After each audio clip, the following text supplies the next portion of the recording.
En mi pueblo me permito agradecerle por esta deferencia.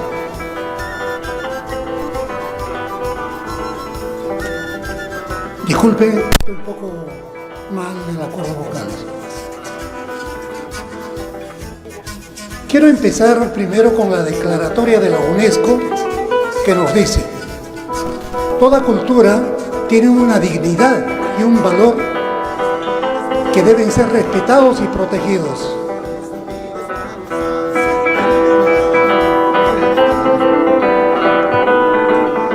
Todo pueblo tiene derecho y el deber de desarrollar su cultura. Nosotros, como una nación propia, y con la que se escribe y se habla,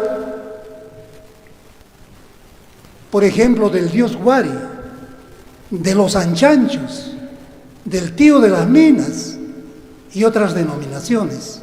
Señores, los mitos y leyendas de origen no son pues las mejores fuentes para reconstruir la historia de nuestros pueblos. Estas tienen que cruzarse con muchas evidencias sociológicas, lingüísticas, etnográficas, etcétera, etcétera, para diferenciar la verdad de la fantasía. Requerimos sobre todo de fuentes documentales históricas y hablamos precisamente de historia desde el momento en que se tiene huellas documentales escritas. Mientras ellas no existan, simplemente son falsedades. Lamentablemente, muchos de nuestros textos adolecen pues de criterios epistemológicos. Considero que el deber del investigador, del historiador, es buscar y encontrar la verdad, tan solo la verdad, pero sin chauvinismos, sin amor ni odios, en razón de que nos convertimos en jueces que no interesan a la persona, sino a la propia vida del pueblo.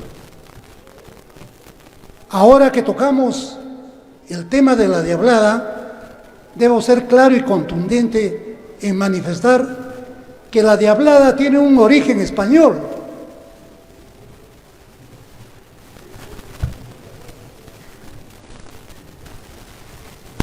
La imagen del diablo, sacramental antiguo español, imitada e instituida en esta ciudad por los frailes, practicada y ejecutada por los estudiantes lupacas a través del teatro. El teatro empezaba con muchas alabanzas, seguida de la comedia y terminaba en una serie de cantos y mojigangas. Las mojigangas eran representaciones bailadas que se realizaban generalmente a la conclusión de la comedia o de los autos sacramentales. No solamente fueron instituidas los autos sacramentales, sino todas las artes, incluidas la música y las danzas europeas, que se fusionarán con las danzas y músicas europeas, naciendo nuevos estilos musicales y nuevas danzas mestizas. Al crearse la escuela y el colegio en esta ciudad, todos, como es obvio, tenían que estar forzosamente de acuerdo con la política absolutista del gobierno español. Y se caracterizaba por la severidad del método escolar, la creencia general de que el saber entraba con sangre. Según las crónicas, daban a la escuela el aspecto de una cárcel. Sin embargo, ello permitió la memorización. Y aquí estaría uno de los factores principales del rápido aprendizaje de los autos sacramentales que protagonizaban los estudiantes lupacas en las fiestas religiosas instituidas. Las obras contenían temáticas relacionadas a la Biblia, pero también a la sociedad conquistada. Las estrategias de enseñanza estuvieron siempre apegadas a la fuerza psicológica, es decir, aquel que no obedeciera los preceptos expresados en los autos sacramentales padecería todas sus consecuencias y castigos mostrados ahí: dolor, sufrimiento, miseria, hasta la muerte, pero también la salvación. Esto nos indica pues de que la religión católica fue introducida en base al miedo personal y social de los aymaras y no en la verdadera creencia de la fe católica. Vamos a dar un pequeño vistazo a algunas fuentes documentales. La carta fechada de 11 de abril de 1579 del superior provincial del Perú, José de Acosta, al general de la Compañía de Jesús, Everardo Mercuriano, señalaba: la habilidad, refiriéndose a los estudiantes lupacas, la habilidad de estos muchachos es admirable. Toman con gran facilidad todo lo que se les enseña. Han representado este año 2 o 3 coloquios o comedias en su lengua. Aprenden el catecismo breve y largo. El historiador Charles O'Neill, en el Diccionario Histórico de la Compañía de Jesús sobre los autos sacramentales en Juli, nos dice: en los días festivos había funciones teatrales a las que ya estaban acostumbrados los aymaras desde tiempo inmemorial, y se representaban bailes dialogados, comedias y autos sacramentales. Me están molestando. Por su parte, María Helmer, en su artículo Juli, un experimento misionero de los jesuitas en el altiplano siglo XVI, nos dice: cada semana el cura pasa inspección a la escuela, donde un padre enseña teatro indicando con las manos lo que deben hacer los pies. Por su parte, el padre Chanove, por ejemplo, nos dice, y fíjense cómo hace la comparación, ¿no? Nos dice: el conocer que también en la escuela de Juli, como en el Colegio Imperial de Madrid, representaban los niños indios autos y comedias de índole religiosa que contribuían como nada a la plasticidad de la doctrina. Son documentos, en algunos casos, de la colonia y de algunos historiadores muy representativos. Veamos ahora el auto sacramental del capítulo 3 del Génesis que se dio en esta ciudad. Por favor, me pone la Inmaculada.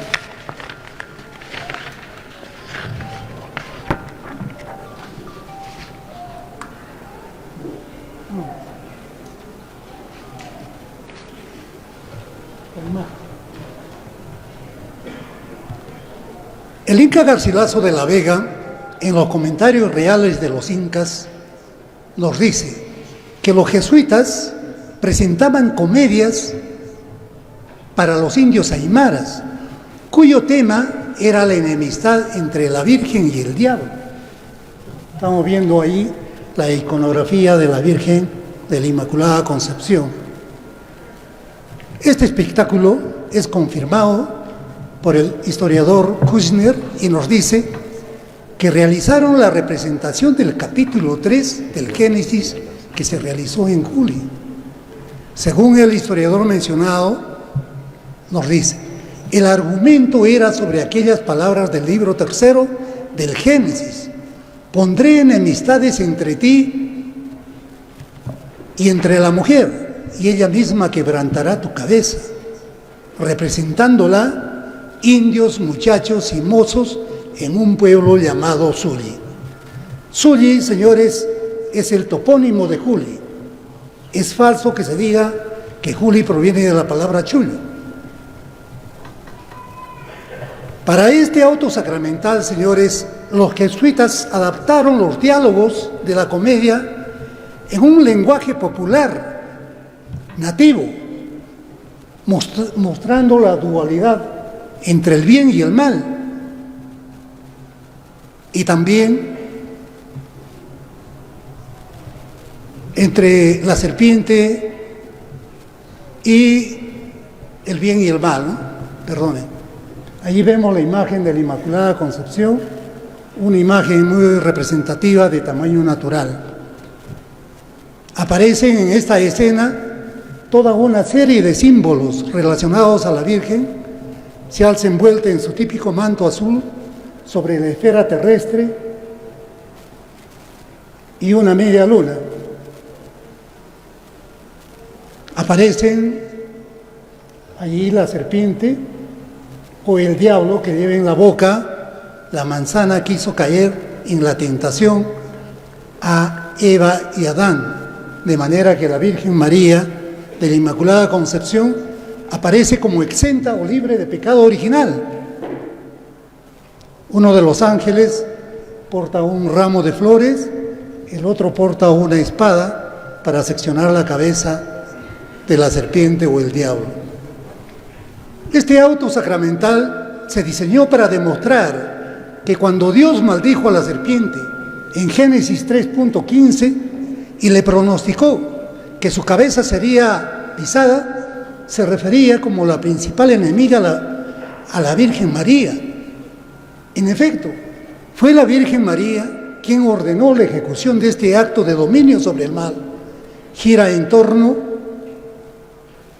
a un enfrentamiento clásico entre fuerzas opuestas, donde el ángel caído Lucifer se embarca con los 7 pecados capitales en un gran desafío, pero la Virgen María de la Inmaculada Concepción envía al arcángel San Miguel, quien los vence, finalizando este auto sacramental en una fascinante catequesis coreográfica. En esta iconografía de la Inmaculada Concepción podemos apreciar claramente el triunfo del bien y el mal, pero también vemos 2 mundos culturales distintos.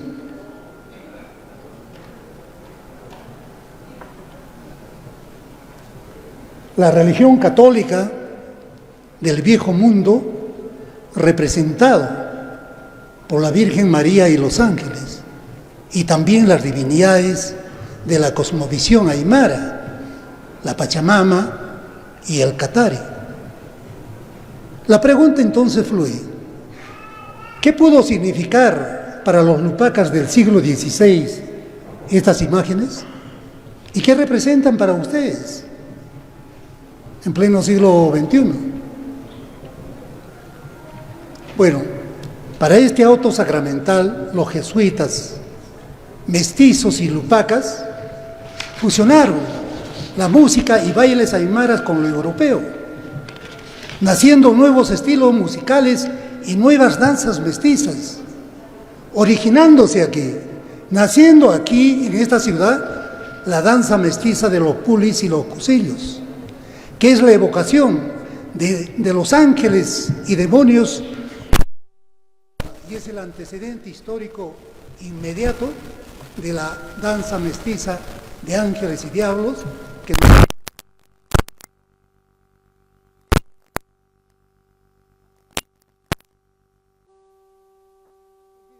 en Juli se concentró lo más representativo de la curia jesuítica. Precisamente estuvieron padres italianos, belgas, alemanes y españoles. Y como es obvio, estos padres trasladaron sus costumbres, sus tradiciones, su música y su danza, que se fusionarán pues con lo nativo, ¿no? Por eso digo que el proceso de aculturación fue mutuo entre españoles, indígenas y mestizos, incluso de negros. Todos influyeron a los demás, ya que mediante los sincretismos culturales se creó todo un espectro anónimo y colectivo de artefactos culturales mestizos tan ricos como difíciles también de estudiarlos.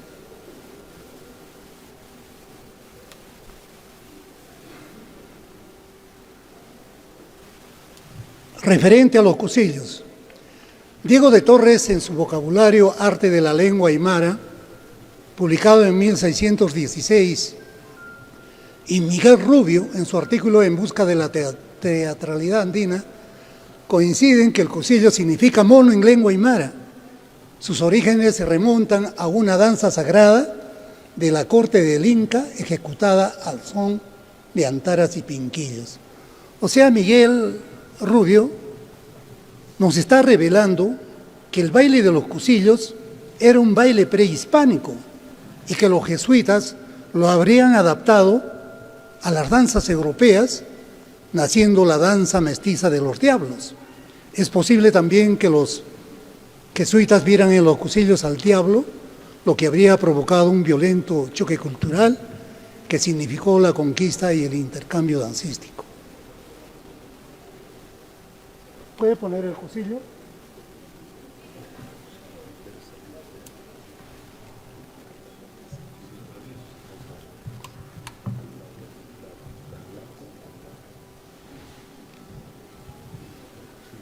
El cusillo tiene un aspecto diabólico. Es la reminiscencia precisamente del diablo europeo. Según Rubio nos dice, lleva una careta o máscara de tela que cubre toda su cabeza y tiene nariz y orejas grandes y cuernos flexibles que brotan de su cabeza. Ahí estamos viendo la imagen.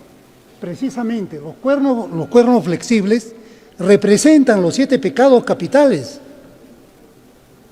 Con el tiempo, los cusillos habrían desertado de los autos sacramentales, pero siguieron bailando en las fiestas coloniales, imitando las costumbres lujuriosas y pecaminosas de la naturaleza humana, burlándose del público, hasta transmutarse en la danza mestiza de los diablos, conocida hoy como la danza de la diablada. Obviamente que la indumentaria, la máscara, la música, se han transfigurado a través de los siglos, en las que se incorporaron nuevos elementos andinos, como serpientes, culebras, hasta dragones chinos y europeos, de manera que en la actualidad se han modernizado y la bailan peruanos, bolivianos, de manera sistemática o sistematizada desde los años 60 para adelante. El significado simbólico de este baile mestizo es la forma de expresión artística que representa la fusión de dos culturas, la europea y la aymara.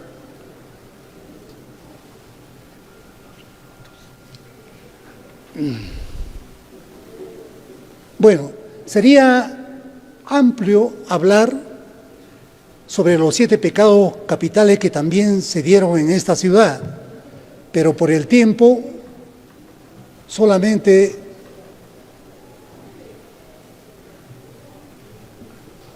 quisiera dar algunas palabras a lo que el doctor Ricardo Aramburu nos dice sobre Juli.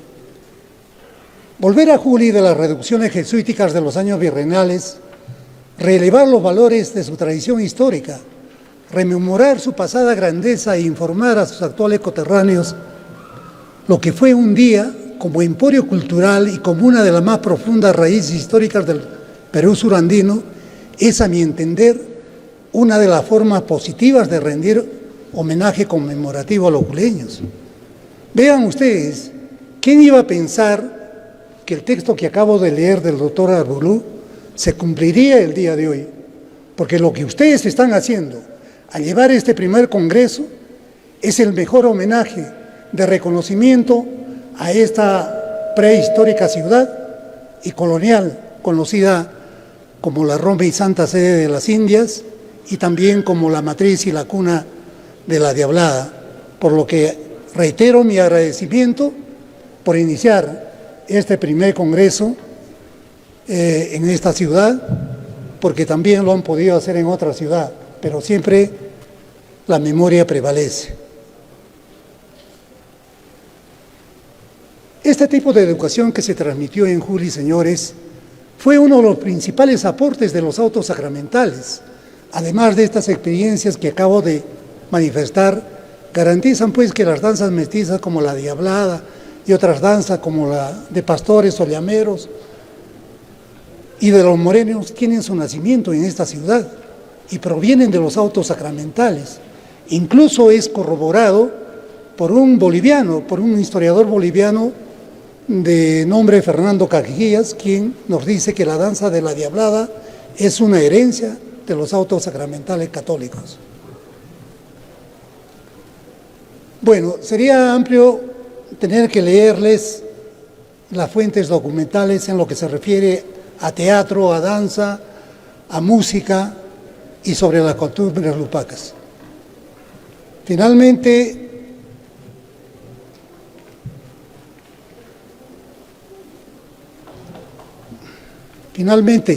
sin el ánimo de incomodar o contrariar a los centenares de danzantes y seguidores de la Diablada de Puno, los juleños residentes en diferentes partes del Perú y del mundo, presentamos nuestro reclamo ante el Ministerio de Cultura, sin que ello se comprenda como oponerse al desarrollo de los pueblos, porque allí radican y danzan ciudadanos de diferentes distritos, provincias y del Perú. No nos oponemos a la declaratoria de patrimonio cultural de la Diablada, porque sabemos cómo trabaja el Ministerio de Cultura.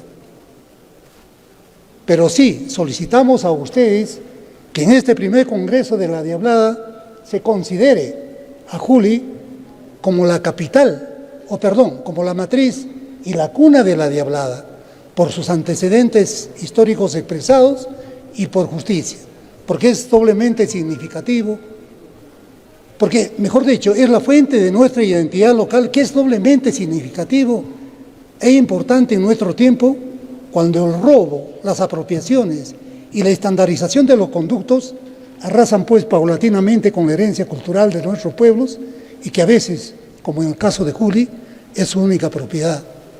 Conocemos además que el Congreso Nacional continuará en Puno. Felicitamos a los organizadores y que sea un éxito. Estoy seguro que los historiadores e investigadores y los temas que tocarán tendrán fundamento y base. Lo mismo que las conclusiones del Congreso sean beneficiosas no solamente para la ciudad de Puno, sino para toda la región de Puno. Muy agradecido.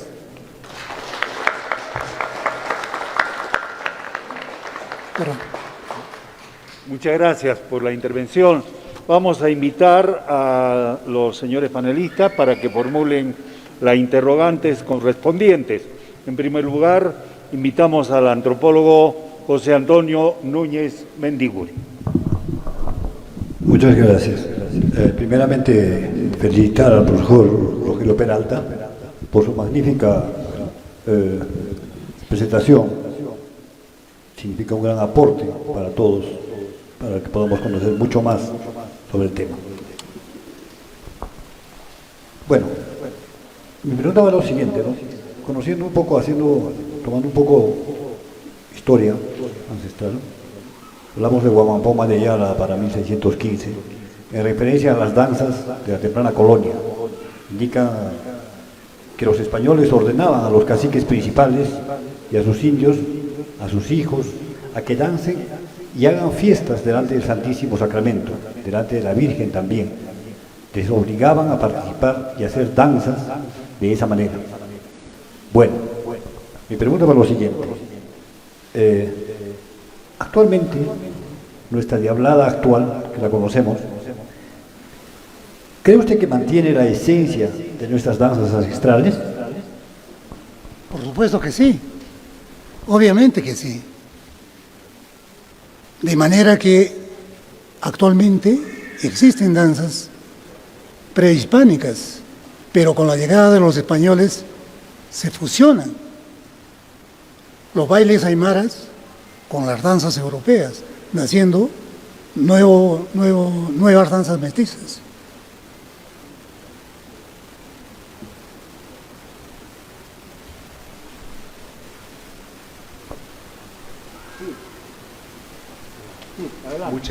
Muchas gracias. Primeramente, felicitar al doctor Rogelio Peralta, quien nos ha presentado de manera bastante clara todo este camino que han tenido que recorrer en el proceso de la evangelización.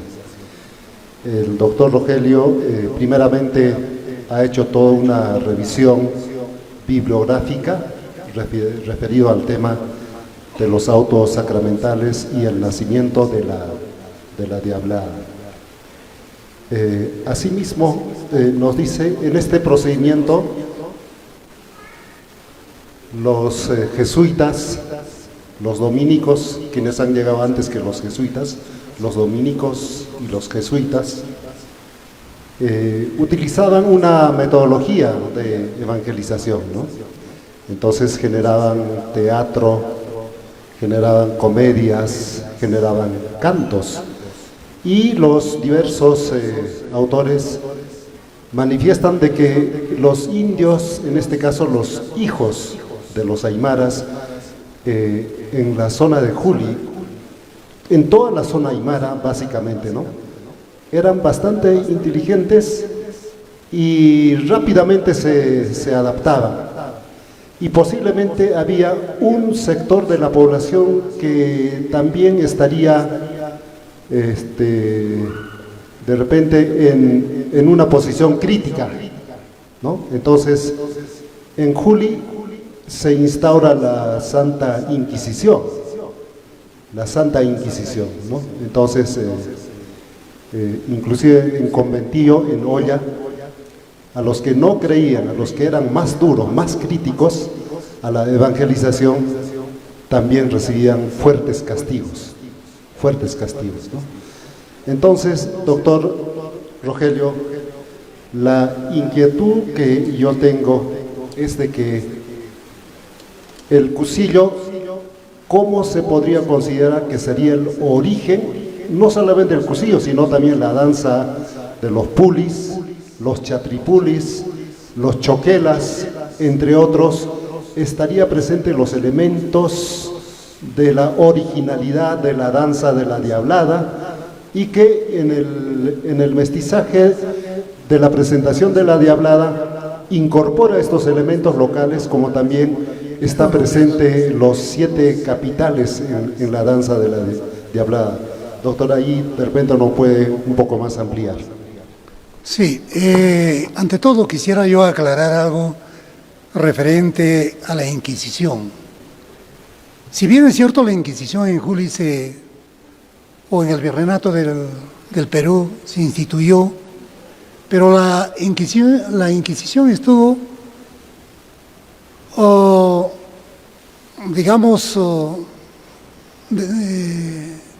castigados o sometidos solamente los españoles, más no los aymaras. Mucho se habla de que en Juli existió la Inquisición.